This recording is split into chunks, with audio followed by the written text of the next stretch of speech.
माऊली महावैष्णव संत श्रेष्ठ नामदेव महाराज जीवनामध्ये नामाची गोडी असणं भाग्य लागतं बाबा. नको त्यांची नावं तोंडात असतात आणि पाहिजे त्या नावाचा विसर असतो.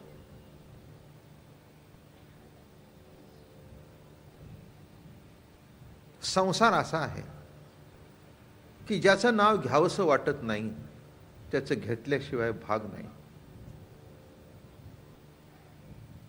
आणि घ्यावंसं वाटतं ते घ्यायला फुरसत नाही. किती गंमत आहे नाही का? कुठेतरी तुम्हाला वाटत असेल की सतत देवाचं नाव तोंडात असावं, पण कुठे येतं? वाटलं तर वेळ कुठे आहे, आणि वेळ निघाला तर मन कुठे आहे? एखाद्याने वेळ काढला पण त्या नामाच्या ठिकाणी मन कुठे रत होतं? तरी पण नाही मन रत झालं तरी हरकत नाही, पण वाचने तरी घडणं हे सुद्धा पूर्वपुण्याईच आहे. सगळ्यांचं जर मन अगदी भगवंताच्या ठिकाणी सतत स्थिर झालं असतं, सगळे माऊली झाले असते, सगळे नामदेव महाराज झाले असते, सगळे तुकाराम महाराज झाले असते. या मंडपामध्ये कार्यक्रम करण्याची आवश्यकता उरली नसती. 700 वर्षात एकच माऊली, एकच नामदेव महाराज, एकच नाथ, एकच तुकाराम महाराज. पण एकच आपलं भाग्य आहे की आपल्या मुखामध्ये नाम येतं, आपल्या मनामध्ये संत आहेत. नुसते नाहीत तर त्यांच्याबद्दल अत्यंत आदर आहे, अत्यंत प्रेम आहे. आणि एक महत्वाचं सांगतो, एखाद्या वेळेला चुकून नको ती गोष्ट घडली तर त्याच्यामधील मनामध्ये खंत आहे. माझं बोलणं लक्षात घ्या मी काय म्हटलं ते. एखादा मनुष्य चुकला त्याच्याबद्दल काही मला वाटत नाही, चुकणं हा जीवाचा स्वभाव आहे नाही का? कोण चुकत नाही जीवनामध्ये? प्रत्येक गोष्ट मनुष्य चुकत चुकत करत येतो नाही का? पडत पडत चालतो. काय म्हटलं मी? अंग भरत भरत जेवायला शिकतो. हातात एक शीत न येता येता घास घ्यायला शिकतो. रडता रडता हसायला शिकतो. आणि कालांतराने आपण हसावं, दुसऱ्याला कसं रडावं, दुसऱ्याला कसं रडवावं हेही शिकतो. म्हणजे ही काय आहे? एक जीवनाची वाटचाल आहे. जीवन असं वाटचाल करत असतं. पण जीवनामध्ये जेव्हा आपल्या नाम येतं तेव्हा समजावं की हे काहीतरी जीवनाचं मोठं भाग्य आहे. नामाचा उच्चार संतांचा सांगात पुरवावा हेत जन्मोजन्मी. काय म्हणतायत?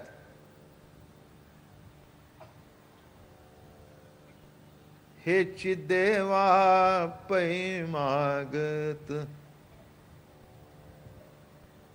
हेची देवा पै मागत, चरण सेवा अखंडित, चरण सेवा अखंडित, वास द्यावा पंढरीचा, सदा संग हरिदासांचा,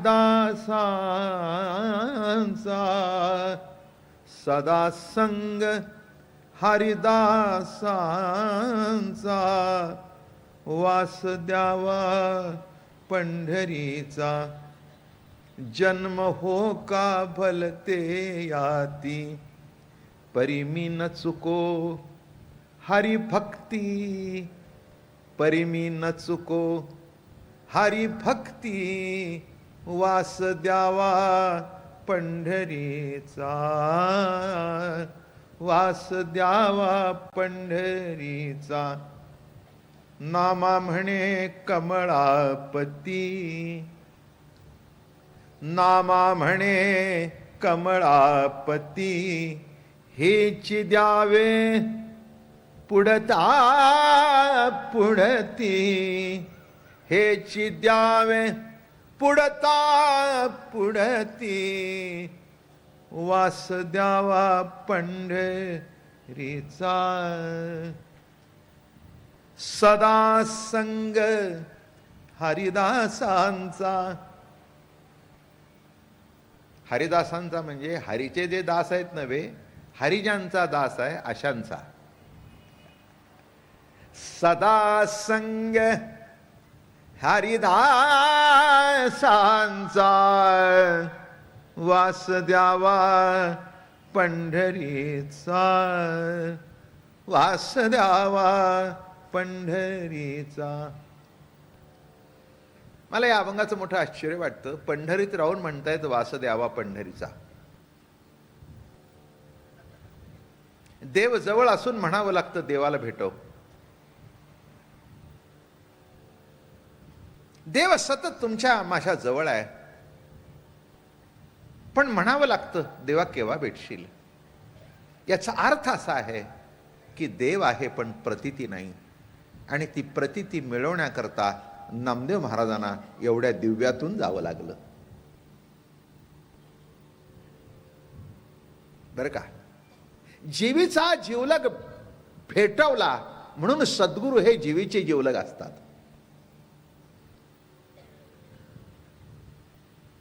हे वैशिष्ट्य आहे या ठिकाणी. कोण भेटवला आणि कसा भेटवला, नाही का. सद्गुरूने अनुग्रह दिला, सद्गुरूने भेटवला, पण कसा भेटवला, कुठचा पत्ता सांगितला. वैकुंठाचा, कैलासाचा, स्वर्गाचा, कुठे भेटवला. तुझ्या जवळच दाखवला. जीवाच्या लगत दाखवला, जीवाच्या जवळ दाखवला. आणि जीवाच्या जवळ देव आहे ही प्रतीती आपल्यामध्ये उदित करतो, त्याला सद्गुरू म्हणावं. अगदी लगत, अगदी लगत, इतका लगत की नुसतं टच झालं की करंट, तसं त्याच्या टच म्हणजे तुमचं माझं अस्तित्व आहे. काही नसतं. ही वायर बघा, नुसती अशी नुसती जवळ आली की एकदम प्रकाश, नुसती जवळ आली की एकदम प्रकाश. तसं सद्गुरू वचन आपल्या कानामध्ये पडलं. फार सुंदर लिहितात ज्ञानोबा राया. काना वचनाच्या भेटी वस्तूची होणी उठी. हा कानामध्ये घडलेला वचनाचा रती आहे, हा घडलेला संग आहे. सद्गुरूचं वचन कानामध्ये पडणं हा आत्मरती जेव्हा घडला तेव्हा बोधपुत्र निर्माण झाला, असा सिद्धांत आहे. हो, हा संग घडला. संतांचा हो संग जयासी हो झाला, प्रत्यक्ष घडला सत्यलोक. संग, एक दुसरा अर्थ सांगतो. संग, अंग संग. कृपाळ हो पांडुरंगे अंग संगे जीव लगे.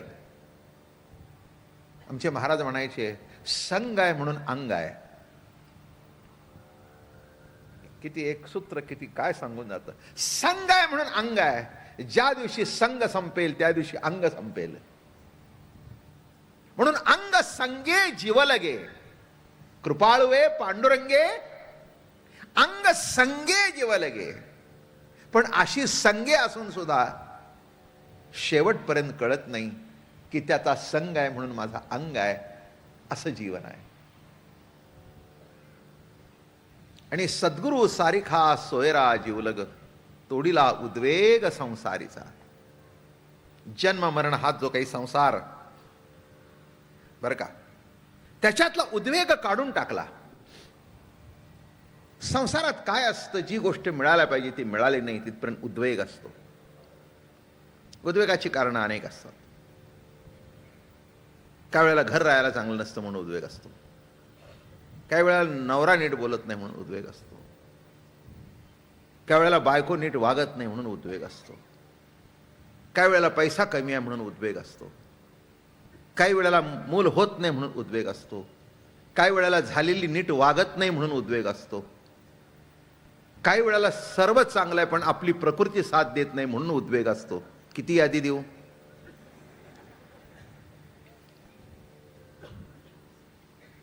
नाही म्हणजे नुसती यादी सांगताना प्रवचन संपेल. उद्वेग. हे बघा काय गंमत आहे संसाराची. पण एकही मनुष्य असा तुम्हाला सापडणार नाही की संसार आहे आणि उद्वेग नाही. अहो उद्वेग म्हणजेच तो संसार. कुणाला कशाचं दुःख, कुणाला कशाचं दुःख, कुणाला कशाचं दुःख. मृत्यू लोकामध्ये सुखाची कहाणी ऐकायला मिळत नाही असंच वर्णन ज्ञानेश्वरीचं आहे. म्हणून नामदेव महाराजांच्या बाबतीत संसारात काही अडकले नव्हते. पण संसार नव्हता असं नव्हे. नाराविटा माझा गोंदा होते, त्या अर्थी बायको होती, मुलं झाली होती, संसार होता हे सिद्ध आहे.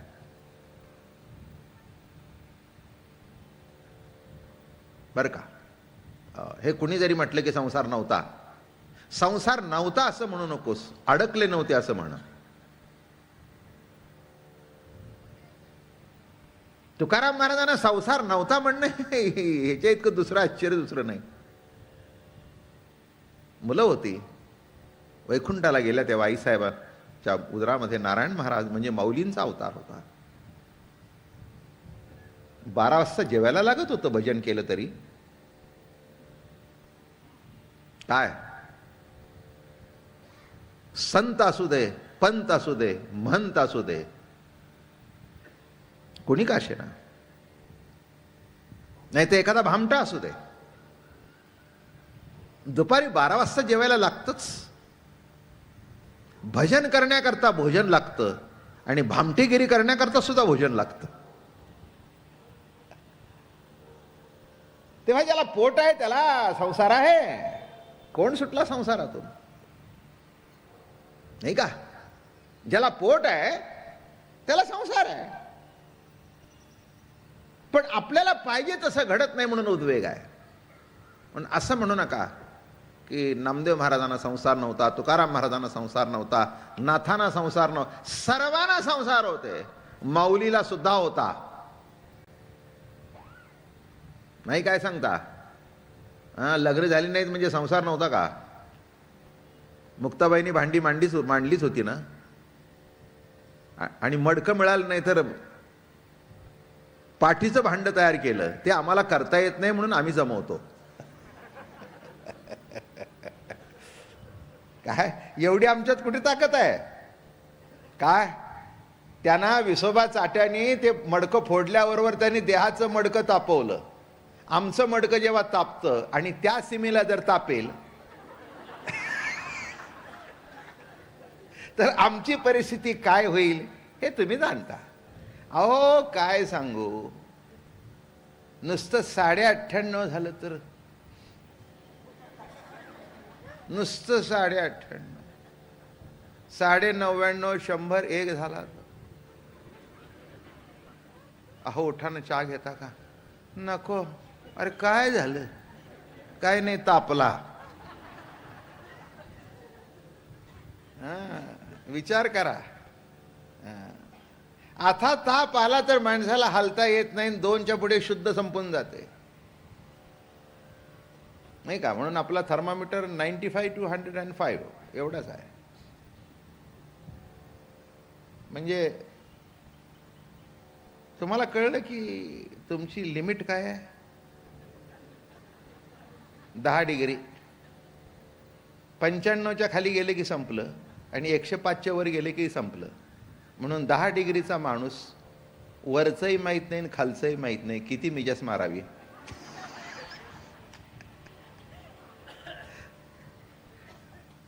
बोलणं समजतंय माझं? तुमची किंमत कळली तुम्हाला? काय किंमत आहे? 95च्या खाली गेले की काही माणसं थंड पडून मारतात आणि काही गरम होऊन मारतात. अहो, हातपाय गार पडायला लागले म्हणजे समजावं आता ते 95च्या खाली निघालं. काय तापून जातात. म्हणजे शेवटी आयुष्याची लिमिट किती? 95 ते 105. 105 म्हटलंय खरं, पण ते 104ला जवळजवळ आटपलेलंच असतं. मला सांगा, या 10 डिग्रीत वावरणाऱ्यांनी असं म्हणता की ज्या अर्थी 95 आहे त्या अर्थी 94 असलंच पाहिजे. म्हणजे 94 डिग्रीमध्ये सुद्धा काहीतरी जीवजंतू असतीलच, ईससृष्टी असेलच. कारण काहीच कळत नाही, आणि काही कळत नाही तो म्हणतो मला सर्व कळलं. म्हणून लक्षात घ्या, संग आहे म्हणून अंग आहे. हे केव्हा कळतं? गुरुवचनाचा जेव्हा संग घडतो कानातून, थेंब पडतो अनुग्रहाचा, गुरुवचन कानामध्ये पडतं. आणि कानामध्ये ते गुरुवचन पडल्यानंतर बघा तसंच आहे उभी काना वचनाच्या भेटी. कानामध्ये संतांच्या वचनाचं, अनुग्रहाचं वचन पडलं की जीवन पालटून जातं, आयुष्य पालटतं, जीवनाकडे बघण्याची दृष्टी पालटते. किंबहुना त्यावेळेला जग दिसत नाही, प्रभू प्रेमाची प्रत्येक ठिकाणी प्रतीती येते. हाच सद्गुरु अनुग्रहाचा एक वैशिष्ट्य आहे. आणि म्हणून सद्गुरु सारिखा सोयरा, सोयरा म्हटलं, जिवलग म्हटलं. ते माझे सोयरे सज्जन सांगाती, पाया आठविती विठोबाचे. इतर सोयऱ्यांच्या बद्दल मी काही सांगण्याची गरज नाही, ते तुम्हाला पुरेपूर माहिती आहेत. इतर सोयरे केव्हा भेटत असतात? लग्नाला आणि मैतीला. बारसं, साखरपुडा, टिळा. आणि हे चुकवत नाहीत माणसं. अगदी कितीही जरी काही असलं तरी लग्नाला जाणारच. आणि दमून सांगाल आत्ताच हे 20वं लग्न. अरे पण तुला कुणी जायला सांगितलं होतं? कुणी नाही म्हणला. असं असतं, त्यांच्याकडे गेल्याशिवाय आपल्याकडे कसे येतील. म्हणून लग्न लागल्यावर सुद्धा लांबून जायचं, त्यांना व्याहायला आलो बर का, मागच्या मागे पशार. मी कशा करता सांगितलं? कुणाला कोणाबद्दल प्रेम नसतं, पण एका गोत्रामध्ये, एका कुळामध्ये कुठेतरी पदर जुळलेला असतो, म्हणून पदर धरून वावरायचं, एवढे सोयरे. पण प्रेम कुणाला? मी एक तुम्हाला सांगतो, तपासून बघा. एक तरी सोयरा असा काढा की उठल्यानंतर तुमचं हितचिंतन करतोय. सोयऱ्यांना आपलं बरं केव्हा वाटतं? जेव्हा आपलं वाईट होईल तेव्हा.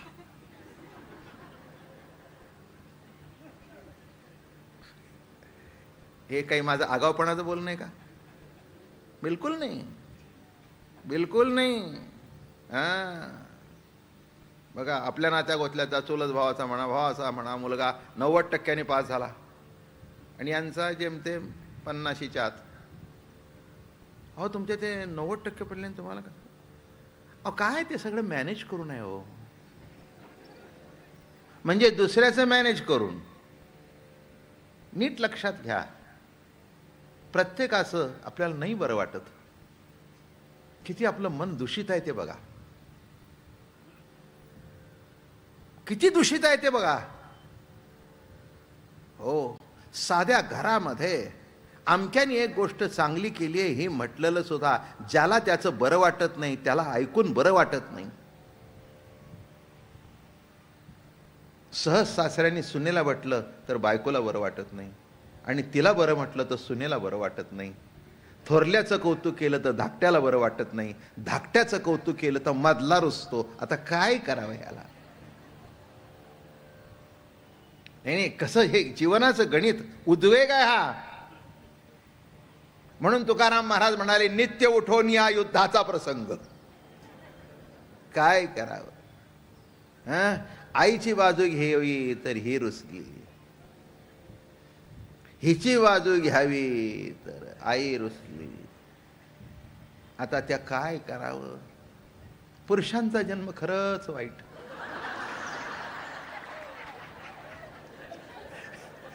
तुम्ही म्हणता जरा आम्हालाही म्हणू द्या.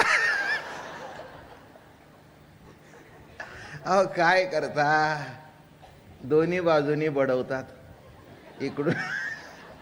इकडून आई बडवते, इकडून बायको बडवते. येईल नाही संसाराचा उद्वेग तर काय होईल? अवघड असतं. काय सद्गुरू सारिखा उद्वेग सांगतोय. हा संसारातला उद्वेग मोठा अवघड आहे. कुठे नाही कुठे नाही कुठे नाही कुठे नाही कुठे नाही काहीतरी असतोच. पण सद्गुरू जेव्हा भेटतात तेव्हा मस्त होऊन जातो. तो बेडशूट होऊन जातो. जाऊ दे काय व्हायचं ते होईल. ज्याचा योग ज्याच्या बरोबर, हम हमारा आनंद लुटेंगे. मी माझ्या मस्तीत राहीन, मी माझा आनंद लुटेन. बरं का, एक सांगू का? मजा सांगतो. नातं कुणाशी तोडू नका, पण कोणत्याही नात्यात अडकू नका. बस एवढं लक्षात ठेवा. मस्त राहाल तुम्ही. कोणाच्याही ते जास्ती अडकू नका. आणि ज्या दिवशी अडकावंसं वाटेल त्या दिवशी देवामध्ये आणि संतांमध्येच अडका. बस. का त्यांच्यात अडका? का? ते तुमच्यात अडकलेत म्हणून. त्याला कारण सांगतो. काय? यांच्यात का अडकू नका? हे तुमच्यात अडकले नाही, तुमच्या धनदौलतीत अडकले, तुमच्या नावात अडकले, तुमच्या लौकिक अडकले. तुमची गरज कुणाला नाही आहे. पण देव, तुम्ही गरीब आहे म्हणून अडकला नाही, तुम्ही श्रीमंत आहे म्हणून अडकला नाही. तो तुमच्यावर नितांत प्रेम करतो. म्हणून कोट्यावधी मोल दिलं तरी एका सेकंदाचा श्वास मिळत नाही. ते आयुष्य त्यांनी फुकट दिलं. इतका परमात्मा तुमच्यावर प्रेम करतो. आणि दिलेलं आयुष्य सुखाने कसं जगावं याचं संत निरापेक्ष बुद्धीने मार्गदर्शन करतात. म्हणून संत आणि देव तुमच्यात अडकलेत म्हणून त्यांच्यात अडकावं. आणि जे तुमच्या गुणात अडकलेत, जे तुमच्या सत्तेत अडकलेत, जे तुमच्या पैशात अडकलेत, वरवर अडकल्यासारखं दाखवावं. पण चलो मन गंगा जमुना तीर. राहावं पुण्यात, मन असावं पंढरीत. राहावं पुण्यात, मन असावं आळंदीत. मग बघा काय मजा येईल. म्हणून कुणालाही सोडायचं नाही, कुणालाही दुखवायचं नाही. आलं तर अगदी गोड गोड गोड गोड गोड गोड गोड गोड. आपण सर्वांनी गोडबोले हो.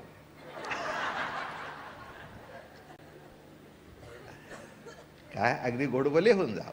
हां हां, की गोड बोले बोलताना असंच वाटलं पाहिजे, गॉड बोले. काय? हा.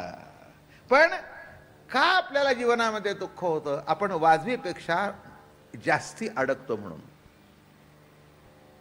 वाजवीपेक्षा जास्ती अडकतो म्हणून इथे म्हणतायत माझा जीवलग भेटला. सद्गुरू सारिखा सोयरा जीवलग, तोडीला उद्वेग संसारीचा. संसाराचा उद्वेग तोडला. काय उत्तराई हो कवण्या गुणे, जन्मा नाही येणे ऐसे केले. उद्वेग तुटला. आता काही कारण नाही आहे. आता एक नक्की ठरलं ना. एक मला फार सुंदर अभंग आठवला. हा चोखोबा रायाचा अतिशय सुंदर अभंग आहे. होणार ते होय, न होणार ते न होय. सुख दुःख पाहे कर्माधीन, नको बा माणूस संसाराचा क्षीण. तुझं एक खूण सांगतो मी. काय खूण? होणार ते होय. हे कळतं पण वळत नाही. हे कळतं पण वळत नाही. चोखोबारायाला देवगुद सांगतायत. अरे चोख्या, ऐकलंस का? होणार ते होय, न होणार ते न होय. तुला कळत नाही का? सुख दुःख पाहे कर्माधीन. सुख काय दुःख काय कर्माच्या अधीन आहे. बरं का? कर्मानुसार सगळे घडत असतं. पुढचा जन्म मागचा जन्म हे आपण मान्य करतो. बरं का? सुख दुःख पाहे कर्माधीन, नको बा माणूस संसाराचा क्षीण. संसाराचा शीन मानू नकोस. एकदा हे असंच घडणार आहे. आणि एक मी तुम्हाला सांगतो, असं घडणार आहे हे ग्रहित घडल्यानंतर तितकं दुःख वाटत नाही. अचानक जर मृत्यू झाला तर दुःख वाटतं, पण 2 वर्ष बिछाण्यावर पडून राहिलं आणि आपण जर ग्रहित झालं, हे केव्हा तरी होणार आहे. किंबहुना रोज त्याची वाटच पाहतात, आज का उद्या का परवा. मग जेव्हा कळेल त्यावेळेला थोडंसं रडलं जातं. मग म्हटलं जातं आम्ही 2 वर्ष ओळखलंच होतं. माझं म्हणणं कळलं की दुःख जेव्हा ग्रहित धरलं जातं तेव्हा तितकंसं दुःख होत नाही, आणि ग्रहित न धरता जेव्हा होतं तेव्हा ते दुःख जास्ती होतं. हा त्याच्यातला बेस आहे. म्हणून होणार ते होय हे एकदा कळल्यानंतर कशाला दुःख मानतोस. अनुग्रह सुरू झाला. नामदेवरायाला अनुग्रह सुरू झाला. पुढे काय म्हणतायत बघा. पुष्कळ म्हणजे अगदी डिटेलमध्ये सांगत नाही, पण गोलार्थ सांगतो. तोडिला उद्वेग संसारीचा, काय उत्तराई होऊ कवण्या गुणे, जन्मा नाही येणे ऐसे केले. काय उत्तराई होऊ मी. महाराज काय द्यावं, काय देणार हो. आपण देऊन देऊन काय देतो, आणि काय देणार तरी काय. मला सांगा, ज्यांनी सुख दिले, ज्यांनी समाधान दिलं, ज्यांनी आनंद दिला, त्याला तुम्ही काय देणार. ठेविता हा पाही जीव थोडा. काही काही वेळेला असं असतं की काही काही माणसं अशी असतात, त्यांनी इतकं दिलेलं असतं की त्यांना द्यायला आपल्याजवळ काहीच नसतं. मला एक गोष्ट आठवली, असं घडलं, थोडक्यात सांगतो. रामचंद्र प्रभूंनी दिग्विजय मिळवला आणि दिग्विजय मिळवून अयोध्येला आले. अयोध्येला आल्यानंतर एक मोठा सोहळा केला रामरायाने, आणि प्रत्येकाला काहीतरी बक्षीस द्यायचं ठरलं. हार, मानपत्र, धन दौलत, सोनं नाणं, दागिने, जमिनी, इस्टेटी. आता राम असतो आपल्या पद्धतीप्रमाणे वाटणार. प्रत्येकाला वाटायला सुरुवात केली, अगदी लहान माकडापासून. याला दिलं, त्याला दिलं, त्याला दिलं. मग प्रत्येक जण अगदी उघडून, ते सध्या पॅकिंगमध्ये देतात ना, ते उघडं का देत नाही तेच मला कळत नाही. माणसाने इतकी घाई असते ती पॅकिंग उघडायची की नेमकं काय आतमध्ये. ते असं दिलं होतं गुंडाळून.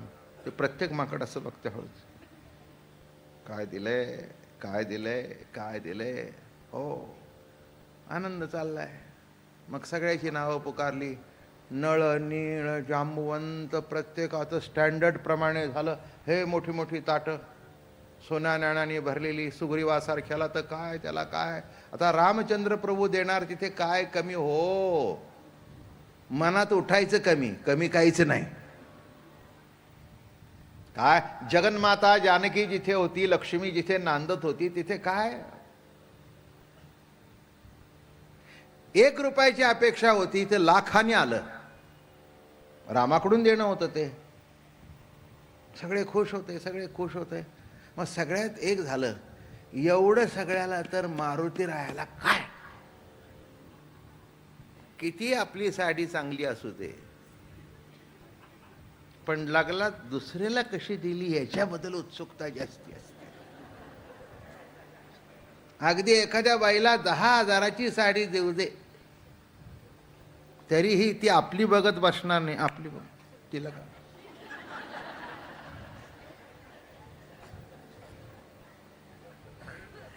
आहे का नाही. लगेच बघणारच, गप बसणारच नाही. अगं तुला 10,000ची दिली आहे ना, बघितली की आता, पण तिचं बघू 11,000ची तर नाही ना.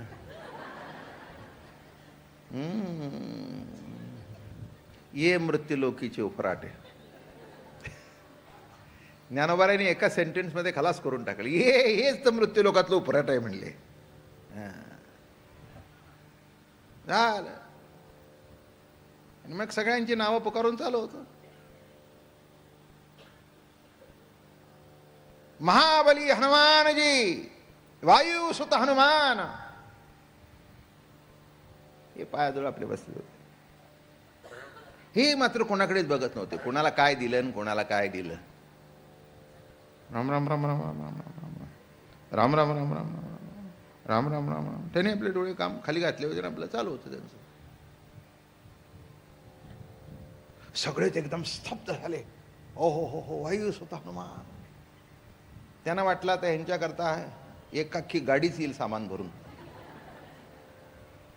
आमच्याकरता जर ताट, तर मारुतीरायाकरता नक्कीच गाडी पाहिजे.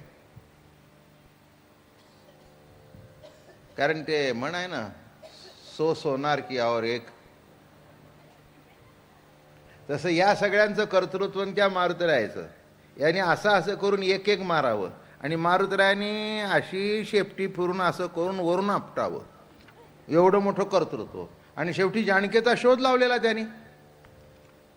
आणि म्हणून नाव पुकारलं. नाव पुकारल्यावर सगळे इकडे बघतात. सगळे म्हणतात, विसरलं काय? मारुतीरायाला काहीच नाही. रामचंद्र प्रभू उठून उभे राहिले. ते म्हणले, हारबीर मोठा असेल, बसून घालता येत नसेल, मोठा असेल काहीतरी. मारुतीराय उठून उभे राहिले, हात जोडून असे. सिंहासन असं वर उंच होतं, 5 पायऱ्यावर होतं. पंचप्राणावर अधिष्ठात राम बसलेला असतो.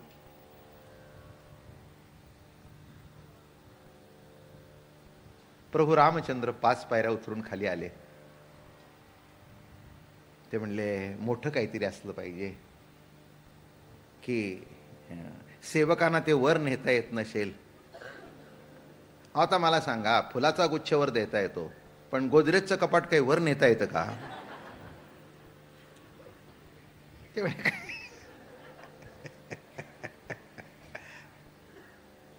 हा, मग त्याचं फार तर फार काय द्यायचं लागतं? विकत घेतलेली रशीद तेवढी द्यायची. रशीद घातली आहे बरं का त्याच्यात. टीव्ही दिला तर त्याचं तेवढं देऊन टाकलं, झालं. हे म्हणले, काहीतरी मोठं दिसतंय. आणि जवळ गेले, मारुतीरायाला उठवून उभं केलं, आपल्या शेजारी उभं केलं. माईक वाल्याला म्हणाले, जरा माईक मोठा कर.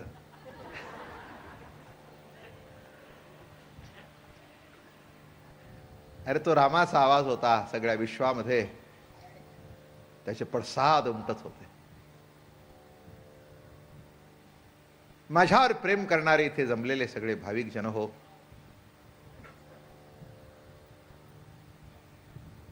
इथला प्रत्येक वानर माझा सखा आहे, माझा जीवलग आहे.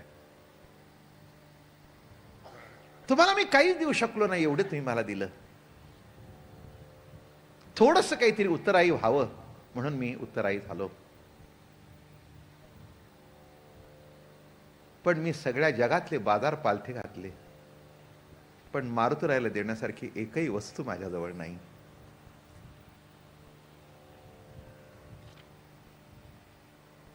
मारुतीरायाचं प्रेम, मारुतीरायाची निष्ठा अशी नाही की ते तागड्यात घालून वस्तूने मोजावं त्यांची श्रद्धा. आणि म्हणून खाली आले, मारुतीरायाला आलिंगन दिलं, मिठी घेतली आणि कानात म्हणाले, मी तुझं ऋण फेडणार नाही. तू माझ्याजवळ ऋण वसूल करण्याकरता अखंड राहावं म्हणून तुझ्या ऋणात मी राहायचं ठरवलंय. तुझ्या ऋणात मी राहायचं ठरवलंय. आणि सगळ्यांना वाटलं, आपल्याला काय मिळालं? आपल्याला काहीच मिळालं नाही. नीट लक्षात ठेवा, सद्गुरू असं काहीतरी देऊन जातात की ते जगाच्या बाजारपेठेमध्ये कुठे विकत मिळत नाही. लक्षात ठेवा, हे याचं मोलच नाही. माई मे तो गोविंद लीनो मोल. काय मोल दिलं? जीवनाचं जीवन अर्पण करावं लागतं. तरी तनुमनो जीवे चरणासी लागावे आणि अगरवता करावे दास्य सकळ. काय द्यावं म्हणजे काय मिळतं?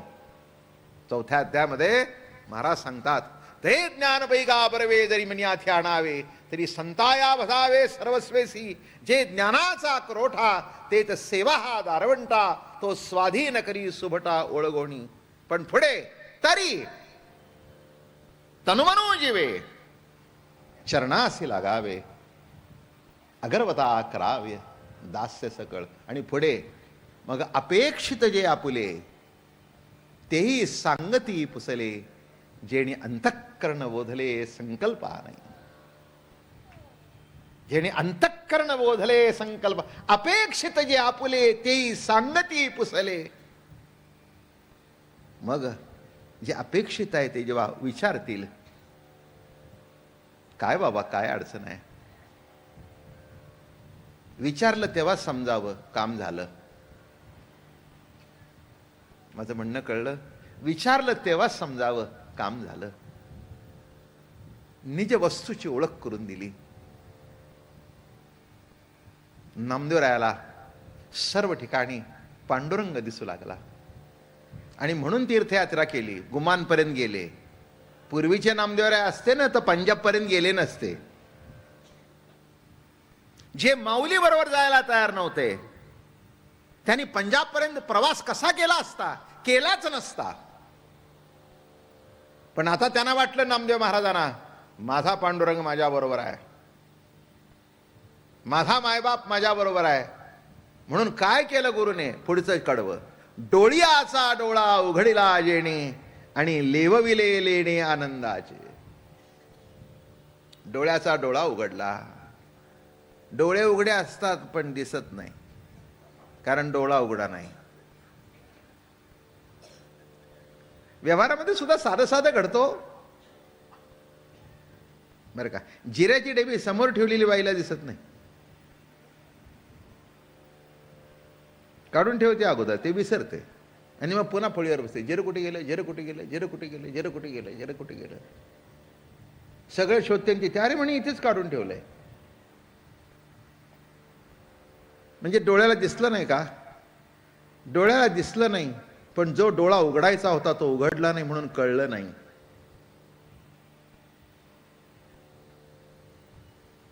डोळ्याचा डोळा उघडला. काय शब्द वापरतात बघा. डोळ्यातील भावली माझी विठाई झाली. माझ्या डोळ्यातील भावली विठाई झाली. दिसू लागलं सगळं. जीवन पालटून जातो हो, नाही का? ही फार श्रेष्ठ अवस्था आहे. नाही मिळाली तरी हरकत नाही, पण असं काहीतरी परमार्थात आहे एवढी माहिती तरी होऊ द्या. माहितीच नसेल तर मागणार काय? आणि माहितीच नसेल आणि त्याची किंमतच जर कळली नाही तर साठवाल तरी काय? नाही का? एखादी मोठी गोष्ट असते, पण पैसे साठवून साठवून चांगली माणसं गरीब सुद्धा घेतात.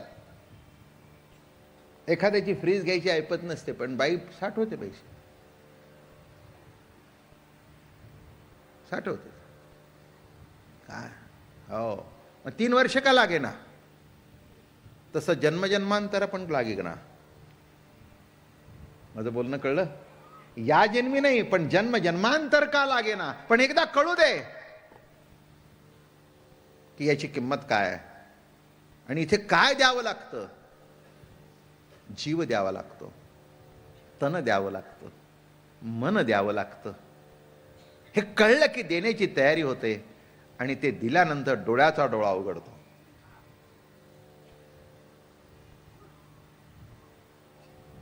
सगळेजण टोपल्या घेऊन निघाले. हे मारुतीरायाची गोष्ट. पण सगळ्यांना वाटलं टोपल्या सोन्याने भरलेल्या आहेत, पण रामाचं प्रेम फक्त मारुतीरायाला मिळालं, ते नाही आपल्याला मिळालं. त्याचं कारण एक होतं, प्रत्येकाला रामाकडून काही पाहिजे होतं, राम कुणालाच नको होता. मारुतीरायाला रामाशिवाय दुसरं काही नको होतं. हा फरक आहे. म्हणून आईची इस्टेट सगळ्याला पाहिजे असते. आईचं सोनं सगळ्याला पाहिजे असतं. बापाची इस्टेट आणि आईचं सोनं. 2-3 मुलं असलं म्हणजे ते विचारायला सांगतात, एकदा आईला विचारून घ्या पाटल्या कुणाला, बांगड्या कुणाला, म्हणजे पुन्हा लफडं नको. वजन लक्षात घेऊन मागा. पाटल्या 10 तोळ्याच्या आहेत, बांगड्या 6च आहेत. माझं बोलणं कळलं का? पाटलीकरचा आईचा हात हातात घ्यायचा निराळ. काय तसं देवाकडून काही पाहिजे म्हणून त्याच्या जवळ जायचं निराळ. आणि देऊ दे नाही तर न देऊ दे, पण आईचा आशीर्वादाचा हात माझ्या हातात असावा या प्रतीतीने जवळ जाणं हाच खरा परमार्थ आहे. आणि हे नामदेवरायाला कळलं. हे नामदेवरायाला कळलं. डोळ्याचा डोळा उघडीला जेणे. आणि पुढे काय सांगतायत? लेवविले लेणे आनंदाचे. आनंदाचं लेणं अंगावर घातलं. मी खरंच सांगतो, आनंद हेच लेणं आहे. लेणी हे लेणी नव्हेत.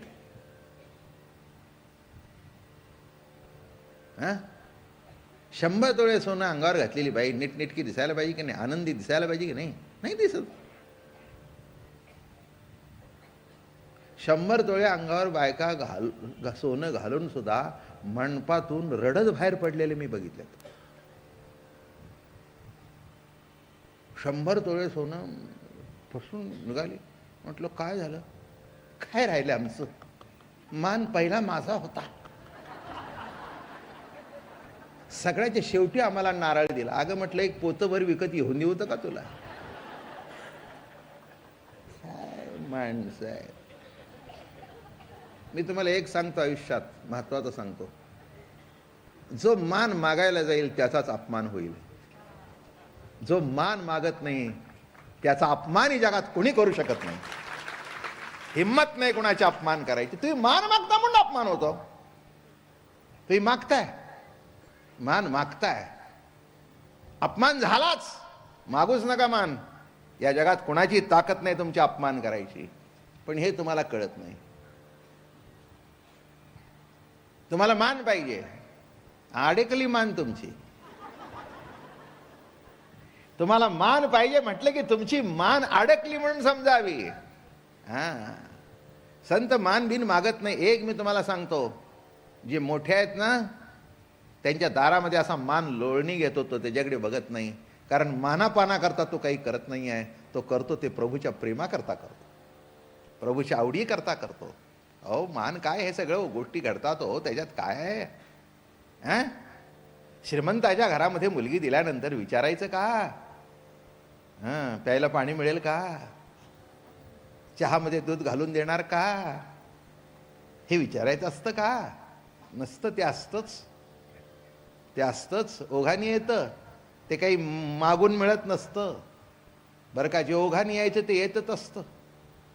माऊलींची समाधी झाली तेव्हा कोणाला वाटलं नव्हतं चांदीच्या रथातून जातील. जिवंतपणी मिळत नाही, पण 700 वर्ष मान टिकून आहे. 700 वर्ष मान टिकून आहे. तुकोबाराय बघा, नाथ बघा, मान टिकून आहे. आणि नुसता मान टिकून नाही तर आज त्या मान कसा आहे?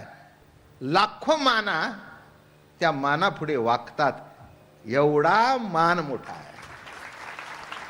एवढा मान मोठा आहे. म्हणून लक्षात ठेवा, आपल्याला कुणी मानावं म्हणून काही करू नका. म्हणून 100 तोळ्याचं लेणं निराळं आणि आनंदाचं लेणं निराळं. 100 तोळ्याचं घालून सुद्धा सुख नाही, पण आनंदाचं लेणं ज्याच्या अंगावर असतं मस्त चालतो. तुफानमध्ये तो कोणाकडेच बघत नाही. तो आपापल्या मस्तीमध्ये चालतो, प्रेमबोधाच्या आनंदामध्ये. कुणी बघावं न बघावं, अरे काय बघितलं तरी ठीक आहे, न बघायचं. मला सांगा, आपला नवरा आपल्याकडे बघतो, याच्यात बाईने समाधान मागावं ना?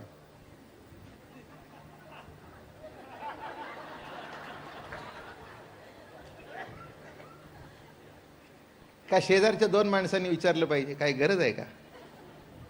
काही गरज नाही. काही गरज नाही. तसं प्रभू आपल्यावर प्रेम करतो. काय बघायची गरज आहे? आनंद या भावनेतून चला बघा, तुम्ही खरं सुखी व्हाल. आणि कुणाला तृप्त करायला जाऊ नका, त्या सख्याला तृप्त करा. तो कसा तृप्त होईल? रोज नामस्मरण घ्या. उठल्याबरोबर त्याला हात जोडा. पांडुरंगा, डोळे उघडल्यावर का तुझी कृपा आहे. हं, तुझी कृपा माझ्यावर झाली. पांडुरंगा, माझे डोळे उघडले, डोळे उघडले तुझ्यामुळे, डोळे उघडले तुझ्यामुळे, डोळे उघडले. माझं बोलणं समजतंय का? अहो, तुझ्यामुळे उघडले हे कळणे, हेच डोळे उघडले, हेच डोळे उघडले. हाच डोळ्याचा डोळा उघडला. उठल्याबरोबर देवा, दिवस चांगला आहे. पांडुरंगा, काय रे भाग्य आहे, सकाळी उठल्याबरोबर तुझं स्मरण झालं. नव्हे नव्हे, तुझं स्मरण झालं नाही, तू स्मरण करून दिलंस, करून दिलंस. हे जेव्हा प्रचिती आपल्यामध्ये प्रगट होऊ लागते, तेव्हा डोळ्याचा डोळा उघडला समजावा. आणि आनंदाचं लेणं अंगावर घातलं. हो, काही दागदागिनेच घालावे लागतात असं नव्हे. जातीच्या सुंदराला काही घालावं लागत नाही.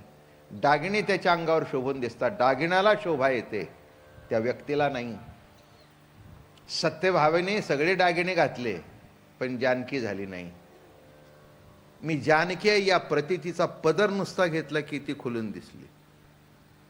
माहिती आहे की नाही गोष्ट? जाऊ दे.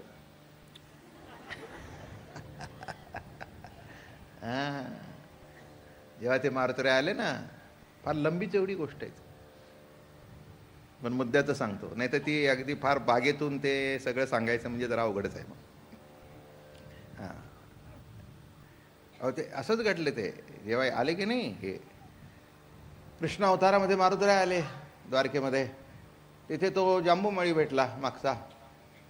कोणाची नगरी? ते म्हणे बळरामाची. बळरामाची म्हटलं, रे खाडकन मस्काडीत मारली. दाशरथी राम असताना हा बळराम सेकंड कुठून आला? ते गेले कोलमडत जाऊन तिथे पडलं. ते म्हणले, काय झालं? बळराम, कोणी मारलं? ते म्हणले, एक वानर आहे. काय झालं? मला विचारलं, नगरी कोणाची? मी सांगितलं बळराम जाते. मारलं. बळराम कुठून आणला म्हणले. तितक्यात कृष्ण भगवान मागे होते. हे निघाले, दादा म्हणजे उतावळेच. ते लगेच ते नांगर बिंगर घेऊन निघाले. ते म्हणले, ओ महाराज, एक जरा डोळे झाकून बघा कोण आहे ते काही साधं दुकानातलं लाडू बनवणारं वानर नाही ते. अहो, तो मारुतरे आहे. असं आहे म्हणले. पुन्हा त्या गरुडाला पाठवलं. आता गरुड ते फुगलं होतं बघा. तुम्हाला माहिती नाही, मोठ्या माणसांच्या जवळची माणसंच भयंकर फुगलेली असतात. आता त्याच्या ड्रायव्हर, गाडीचा ड्रायव्हर बघा तुम्ही, मोठ्या मोठ्या लोकांच्या गाडीच्या ड्रायव्हरवर सुद्धा रुबाबमध्ये असं तो बोलत सुद्धा नाही. साहेब कुठे जाणार आहेत मला माहित नाही. काय अवघड असतं सगळं ते. मला माहिती आहे अगदी. आता खूप सगळे महाराष्ट्र ते टॉप टून खाली माहिती आहेत. त्यांचे मोबाईल सुद्धा त्या ड्रायव्हरकडे असतात. त्यामुळे त्याला असं वाटतं हे सगळे फोन मलाच येतात.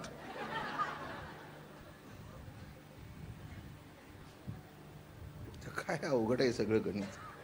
आता मला सांगा, 5 वर्ष सत्तेवर असणारी माणसं, त्यांचा ड्रायव्हर जर एवढा फुकतो, तो रोज देव ज्याच्या पाठीवर बसतो तो गरुड तर काय गेलं ते. काय रे म्हणले, नगरी कोणाची? म्हणे बळीरामाची. जे मारली तुम्हाला सांगू, त्या गरुडाची वरची चोच अशा दोन्ही होत्या ना, ते असं तोंड केल्यावर खालची चोच इकडे झाली आणि वरची सरळ राहिली. त्या गरुडाला वाटत होतं मी याला हारवीन, पण ते मारुतऱ्याचं रूप बघून ते धडपडत गेलं, कोलमडत तिथे पडलं जाऊन.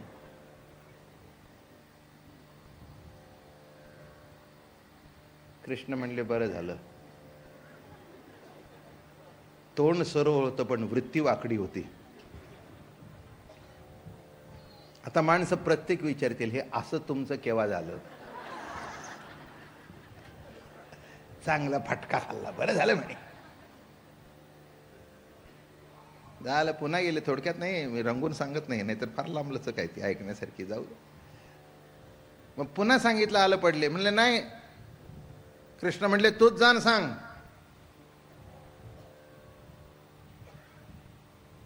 ही नगरी कोणाची आहे?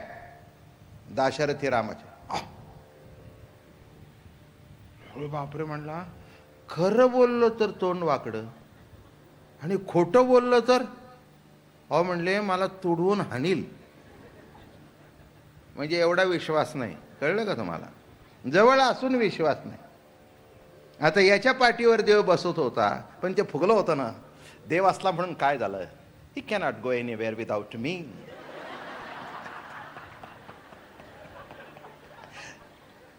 हो, देवाला सुद्धा माझ्या नावाने म्हणतात.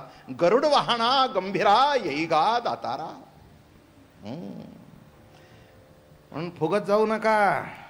केव्हा खालची चोच तुमची वाकडी. हे जीवनाचं गोष्ट मोठं अवघड आहे. ते म्हणले खरं बोललं तरी खोटं बोललं तर काय? आले इकडे. मग काही नाही, ते जा म्हणले. ते म्हणले आता काय ऑर्डर आहे, लढाईवर जा म्हणजे जा. आता मेलं ते मेलं ना, आलं तर आलं. तसं फरमान होतं. ते गेले. मग हळूहळू सांगितलं कोणाची नगरी? दाशरथी. दाशरथी म्हटलं की ते उचलून खांद्यावर घेतलं आणि ते जे डरंगळलं. मराठी समजतं का तुम्ही? समजून घ्या. ते गरुड गरुड जे पोटात त्याच्या गुडगुड गुडवलं. मारुतीला कळलं सुद्धा नाही काय झालं. अवघड आहे. मी काही म्हणजे अंगत सांगतोय का? अहो घाबरलं ना. त्याला वाटलं उचलून आपटतंय की काय. वाईट परिस्थिती. आणि जे नाचतायत त्याचे मुखे काय घेतात, अशी एक चापटी मारली, ते सरळ झालं. जे नाचताय जे नाचताय दाशरथी राम, जे नाचताय जे नाचताय जे नाचताय. ते म्हणले आता पुढे काय? पुढे इकडे नारदाला पाठवलं. सांगितलं सत्यभामाबाईंना सांगा सीताहून या. मग त्यांनी विचारलं नारदा इकडे या. त्या अवतारामध्ये कोणत्या मागावरची लुगडी निघत होती, त्याची क्वालिटी काय होती, त्याचा पोत काय होता, कशी नेसवत होती जानकी? कारण तुम्ही बघितलेली. हे नाही ते नाही ते नाही ते नाही हे नाही ते नाही. मग आता काय करावं? मग शेवटी चांगली काढली आणि इकडे बोलवणं. आला दरवाजा जवळ आले, गेट जवळ आले, महालाच्या जवळ आले. आता काय करा? अहो बोलवा. मग शेवटी सगळं दागिने घालून उभे राहिले. अलंकार सांगतोय आनंदाचे. सगळे दागिने घातले, उभे राहिली आणि विचारलं नारदा आता कशी दिसते? आईसाहेब खरं सांगू का, जानकीच्या दाशीसारख्या सुद्धा दिसत नाही.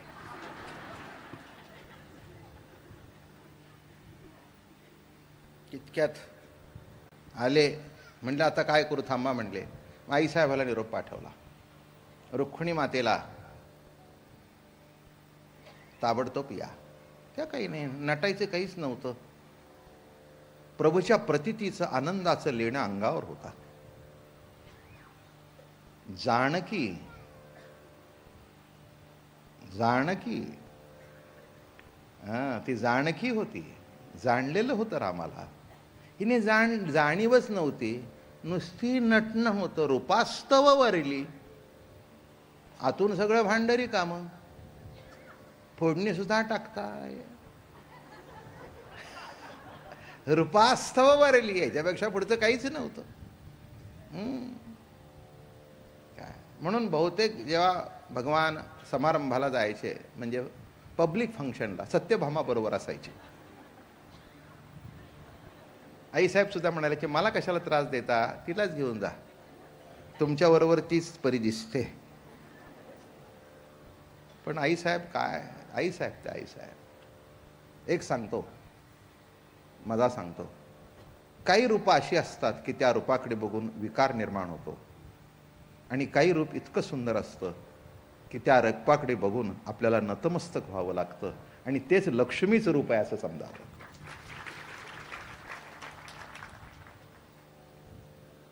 असं रूप असतं. आणि आल्या देवाला नमस्कार केला, उभ्या राहिला हात जोडून. प्रभू काय आज्ञा? अगं म्हणे ते मारुतीराय आलेत आणि मी त्यांना निरोप पाठवलाय की रामपंचायतनाचं दर्शन देतो. मी राम होतो, तुम्ही जानकी बा. एवढंच होय? शेजारी बसली आणि प्रतितीचा पदर घेतला. माझं बोलणं समजतंय का? तसं मी जीव आहे, हा प्रतितीचा पदर काढून टाका, आणि मी प्रभूचा प्यारा आहे, या प्रतितीचा पदर घेतला की तुम्हीही जानकी झाला. पुंडलिका वरदे हरी विठ्ठल, श्री ज्ञानदेव तुकाराम विठ्ठल विठ्ठल.